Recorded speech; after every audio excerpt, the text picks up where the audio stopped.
What's going on, everybody? And I'm back with another reaction. Now this time I'm gonna hopefully try to make this video. It's by Mr. Nightmare. Now if you don't know who this dude is, he makes these true scary stories. I don't know if they're true, but they sound like they're true. Okay, I haven't seen his videos in like forever, it feels like, and I've been really interested in reacting to some of them, like this one for example, 3 true scary truckers horror stories. Now, the videos I've seen from him in the past, every time I see them at night, I always imagine stuff like literally in my house, because like I'm the type of guy that literally I would see something from a movie, or like either from a video, a movie, an article, and it would trick my mind into thinking it's real in real life. I'm that type of person, but it's not nighttime right now, it's literally the afternoon, so there's no excuse I should get scared tonight, unless my mind is just that big of a pussy. And I'm gonna just get right into this. So here I go. It's gonna be 13-minute long scary story. So here we go. I was interested in being a truck driver a long time ago, but I just thought of something else. Here we go. Story number 1. I've been a trucker for varying companies for 10 years. 3 years ago, I was working for a warehouse company in Kansas doing shipments. I usually drove a semi, which is what I was behind the wheel of on February 2nd. It was a cold Monday, so the week was just starting and a lot of loads needed to be shipped, so I was trying to bang it all out quickly. I started driving at 3 p.m. and intended on getting to the destination that same night. I didn't want to have to pull off on the side of the road somewhere to sleep. I did around 5 above the speed limit after 12, which is fast for a semi. I was starting to feel very tired, but the destination was less than an hour away, and I figured I could do it. I'm that type of getting person. dry, and it was starting to become a chore just to keep them wide open. I splashed some water on my hand and then rubbed it on my face. It helped a little bit in waking me up. Did you have food on you? My truck was the only vehicle on this road at this hour, so Damn. besides my headlights, the road was completely dark. I remember reaching to take a sip of my water and almost spitting it out when I saw a figure approaching fast up in the distance. Wait, what? I hit the brakes hard, and as the truck slowed down close to a halt, I could better distinguish the features of this person almost standing in the middle of the road. What? He seemed to be wearing all black, with some kind of black scarf wrapped around his neck, and he had an unnaturally long neck. I know it's a weird thing to pick up on, but it was almost freaky looking. His face itself, however, was a complete blur. I couldn't make out any features. As my truck slowed down and got closer to this mysterious man, I was about to roll down the window to ask if he needed a ride, but he just turned to his left and darted into the woods. Hell no. I'm not asking for I didn't take an extra second to stop and think about it. I just pressed on the gas pedal again and moved on. Regardless of how freaky it was, I was in a rush. In fact, it wasn't even until about 20 seconds after that my heart really started racing from taking in how strange it really was. Maybe 5 minutes later, I was able to get over it. But just like that, something else happened. Oh god, As no. I was back to my cruising speed, I saw something run across the street in front of me. At first, it looked like a big animal, but as I got closer and it crossed into the woods, I realized it looked like another person. I didn't even tap on the brakes this time, I just kept going. I kept zooming down the road, maybe even stepping on the gas a little more just because I was starting to get freaked out and wanted to get there faster. Another few minutes went by with nothing happening. However, I was getting increasingly tired, and at times I was even swerving into the other lane a little bit. Jesus Christ. 40 minutes or so left in the drive, and I didn't know if I could make it anymore. I started looking around for good places to pull over and park for the night. There was eventually a little opening on the side of the road made of gravel. I guess it was meant to be just a little parking rest stop kind of thing. I pulled the semi into it, parked it, and leaned back and rested my eyes. I fell asleep for not even an hour, just to wake up out of nowhere to the darkness. I still don't know what woke me up, but as I looked outside through the windshield, something in my gut was telling me to turn on the headlights, and so I flicked the knob, and lights lit up the surrounding area. Hell no.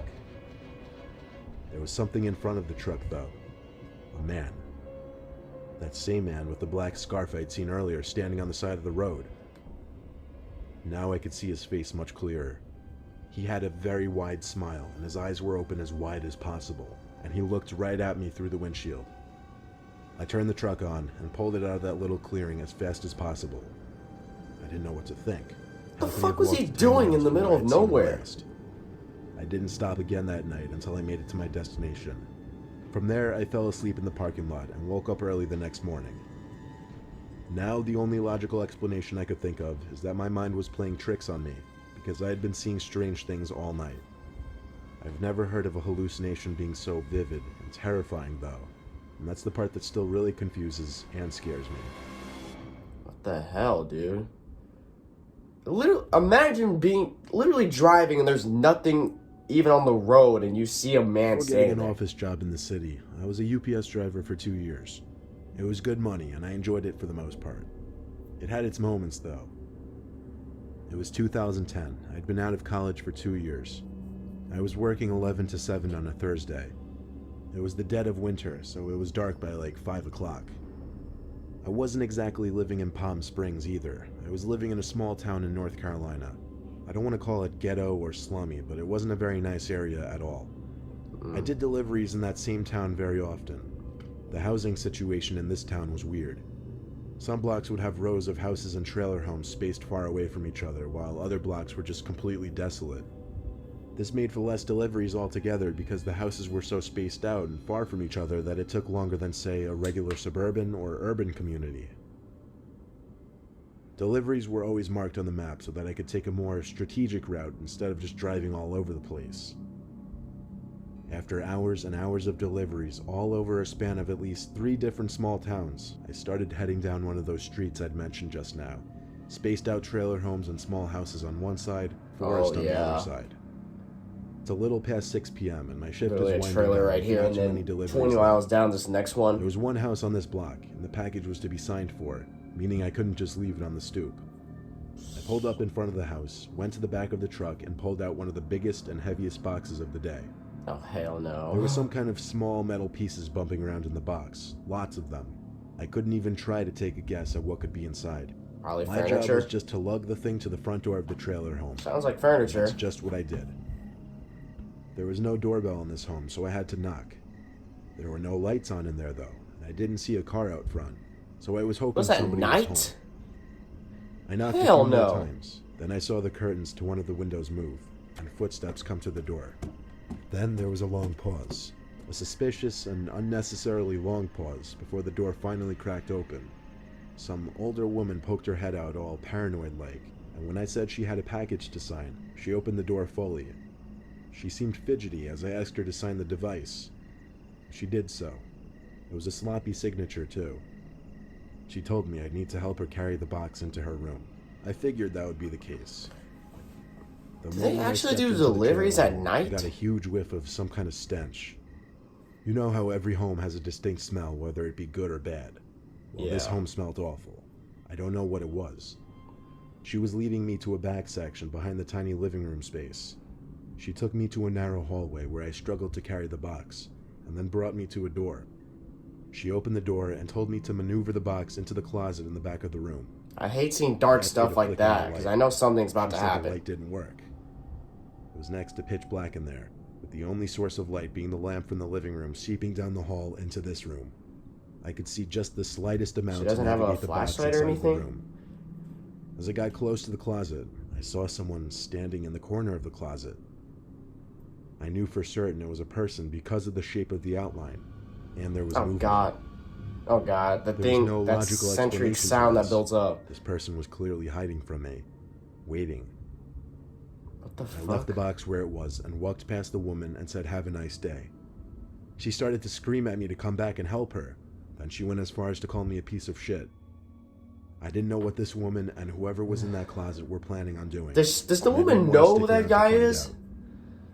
I went on with my shift and went home that night. Unless it's her Just husband began my acting job fucking hunt for a weird. newer, better job. Well, that was fucking weird. A man sitting in the corner of the closet. The hell is he doing in there? I've Meth? been a truck driver since I was 25, and I've done a lot of night drives and of course had my fair share of odd experiences.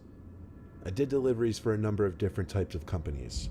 Often I'd have I've to been drive always across interested in being a state to truck make driver, shipments for but receiving companies or stores. I just don't know if it's One day good I had for to me. drive literally from one side of California to the other to deliver a trailer full of wooden furniture items.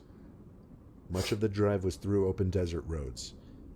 It was going to be many hours, and I already had a late start to the day, so I knew a majority of my drive would be in the dark. Given the nature of these desert roads, I hate how the straight dark. they are and how little traffic there is, it meant I could push the truck a little faster than Every time I would see on the roads. dark, I always think something is This meant there. that I'm when I that type saw of the person. flashing rear lights of a car in the horizon, I had to hit the brakes a little extra hard to bring the truck to a stop when I finally pulled up behind the car. It was an old Chevy Impala parked on the side of the road in the desert dirt. It had its hazards on. I got out of my truck because, of course, I had to be a good Samaritan and check if they needed help. I walked over to the car and tapped on the window, only to get no kind of response. I bent down a little to look into the car through the tinted window. There didn't seem to be anyone sitting inside. I would just drive. I would not I even did the care. same thing for all 3 other seats. I'll be I freaked could out. confirm there wasn't anyone in the car. So I looked out into the cool, dark desert that the road ran through. Who would though leave I their couldn't see car any on in the further than dark maybe desert? 20 yards in front of me. I was feeling especially helpful this night for some reason, so I went back to my truck and got a flashlight from the toolbox that sat underneath the passenger seat. It was a heavy-duty tactical flashlight that was so bright it would hurt your eyes to look directly at it. As soon as I turned it on, My it dad revealed probably what has one of appeared to be an those. abandoned gas station on the side of the road. Apparently I hadn't noticed it before. I guess the reason I didn't realize it before was because the whole fill-up or parking area was basically dirt. There wasn't any concrete. There were also only 2 gas pumps. Behind them was a small building, probably an old quick-stop store at one point. It would make the most sense that whoever's car was over there would be in that building. I went to the front door, which was permanently jammed open, and the flashlight lit up a decent portion of the room inside. It was what I thought, a big convenience store you'd find at many gas stations, or at least it used to be. It was no wonder it didn't last on a road like this, though. I called out to let anybody know of my presence, and that I was there to help. There was I would the be slightest scared bit to of do echo something in the like room, this. which gave me chills for I have some no reason. balls to do stuff like this. Then I heard something, probably a shoe, scrape against the floor on the opposite side of the room, behind a few shelves that were probably once filled with snack items and drinks. I called out once again, offering my help if it was needed. Then I heard a deep, heavy whisper saying, "Get out." I understood what was said immediately, but I didn't understand why whoever said it would say that. Just get I out. was also hearing heavy breathing in one corner of the room. It was enough to make me Hell get the no. hell out of there in a hurry. On my Get walk back back in your to my truck. truck, this is what I heard. What And the there had to be at fuck? least 5 seconds of confusion. I didn't know if what I was hearing was real or Someone not. getting if that killed even in that makes building? sense. I ran to my truck and called 911 because, to be honest, I was too scared to go back in that building. They asked Just for an drive exact location, away. and I couldn't tell them. All I could say was that I was by an abandoned gas station on some road in the desert. They asked me to stay on the line so I could describe my location better. But suddenly, the car in front of me turned on and started speeding down the desert road. What the fuck? I didn't even notice him get into his car. It was so dark and I was so distracted by the phone call.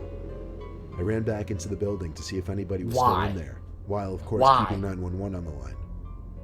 I went to the back section where I'd heard the voice and breathing, and I was mortified to see a fresh pool of blood on the floor. I could Oh. only imagine what had happened. I explained into the phone that I believed I'd just stumbled into a crime scene. Eventually, they were able to send a bunch of state troopers to the scene. They asked me for any information I could give, license plate number, what the suspect looked like, what I thought happened.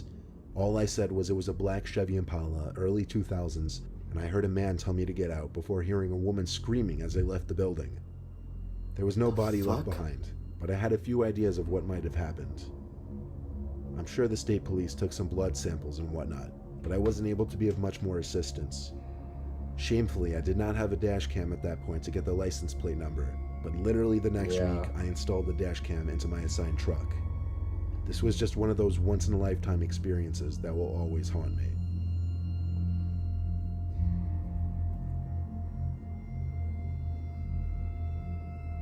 Damn, dude. I'm gonna definitely get a dash cam whenever I get my car.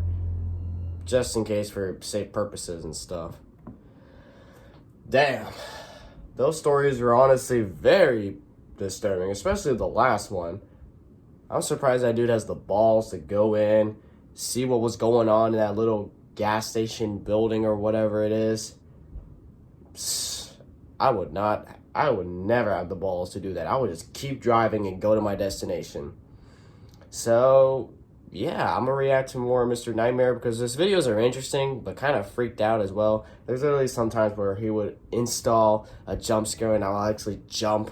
So, yeah. So anyways, guys, if you guys enjoyed this video, make sure you give it a like and subscribe for more videos. And I'll catch you guys later in the next one whenever I start doing that. So hope you guys enjoy, and I'll catch you guys later. So, take care.